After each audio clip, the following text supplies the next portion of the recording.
is when changes occur on the inside. I'd like to use as a reference point, though, the Mayan calendar and the Mayan prophecy. And in the Mayan prophecy and the calendar, we have 13 heavens, which of course are controlled by the 13 lords of light. And each one of those heavens lasts 52 years. If you take the 13 heavens and multiply that by 52, you end up with 676 years of ruling by the lords of light. Shortly after they cease, then of course in comes the lords of darkness, and each one of those two are 52 years duration, but there are only 9 of them as opposed to the 13 lords of light. So we can see that light still prevails. Nevertheless, they were very necessary to stimulate growth within the human race and here upon the planet. And each one of these lords of darkness played a personified and a, you might say, a strict application for the growth of mankind. Now, if you go back in history, and if you were to trace it back 468 years, and of course take each one of the 52 increments of the 468 years, you will find out that something great and stupendous happened during that time. Now, the last great Lord of Darkness was none other than one we knew as Adolf Hitler. Adolf Hitler was a divine instrument. Adolf Hitler played his role well. He wore the dark hat as opposed to the white hat. If we were to relate this to the Indians, and I've worked with the Indians for 22 years, they have a very simplified understanding of these things. For instance, they have a Lord of Light called, for instance, Quetzalcoatl. And then they have a Lord of Darkness called Pakal. Now, in their mythology and in their understanding of the Lords of Light and Lords of Darkness, these two are brothers. They are twins, in fact. And they love one another very much. But they play separate roles. As the Lord of Light, Quetzalcoatl, ends his reign, of course, he turns to his brother and he says, well, now I've taught them all I can. I want you to go in there and test them and see how well they've learned what I have taught them. Well, in comes the Lord of Darkness, and in this case, we're talking about Hitler, to see how well we had learned in the past from the Lords of Light. As we know, Hitler was a metaphysician supreme. As he was a boy, he studied studiously for many, many years what we know today as esoteric or metaphysical things.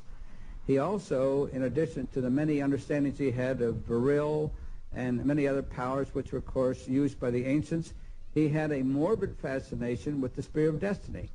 And that was, of course, the Longinus spear that pierced the side of Christ. Hitler knew that anybody, whether it be the Lords of Darkness or the Lords of Light, should they have that spear, they were almost certain to win the war.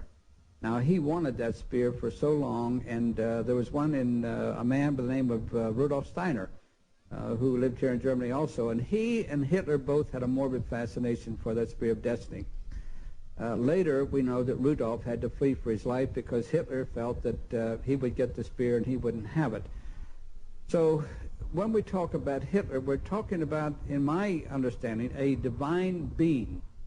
I can remember 3 years ago in Frankfurt when I said before a large audience that Hitler was a divine being, when of course I thought they were going to stone me. But I let that sink in, and finally I said he was the last Lord of Darkness. And after I had explained it to them, then of course they accepted it. Therefore, every exterior revolution is already doomed in advance, because the masters of revolution themselves will later become the dictators of this world. The worst that can happen is the rule of a spiritual leader who is striving to gain world power, but who only understands half the truth and has not yet surrendered his ego to divine guidance. At that moment, an occult superego will be born, where only one individual visualizes him or herself as God superior, and all others are again inferior beings. The occult war, which started with Atlantis, reached its climax during the Second World War.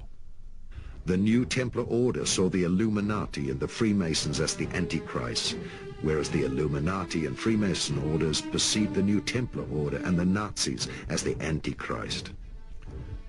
Today it should be clear to everyone that God is inside of every person.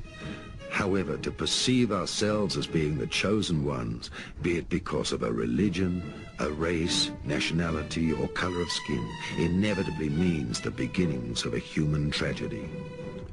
God's people are not to be recognized by their color of skin, by their race, or by their outside appearance, but by the virtues of love, wisdom, and power, which they have inwardly united. All races came once from the stars and are God's people because they all carry the seed of God in themselves. The animal human, by conquering his animal features through thousands of lives, has developed into the real human being. Were there any contacts between the Third Reich and extraterrestrial races? My very long research into the terrestrial secret societies has proven to me that basically almost all the secret societies on the planet were established in the first place to be the low-key, low-profile interfaces between extraterrestrial races or intelligence races with even higher levels and our civilization.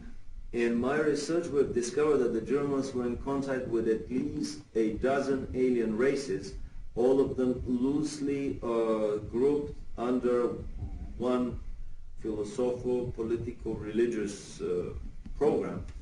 And not only that, but that actually this grouping of extraterrestrial races were in their turn subcontracting for even higher levels of, let's call them celestial management structures.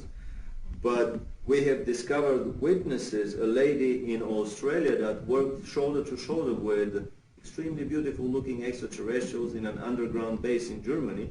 She was a British spy, a Commonwealth spy in this underground base, and she has told us incredible stories about the close cooperation of the highest echelons of the German secret societies with extraterrestrials.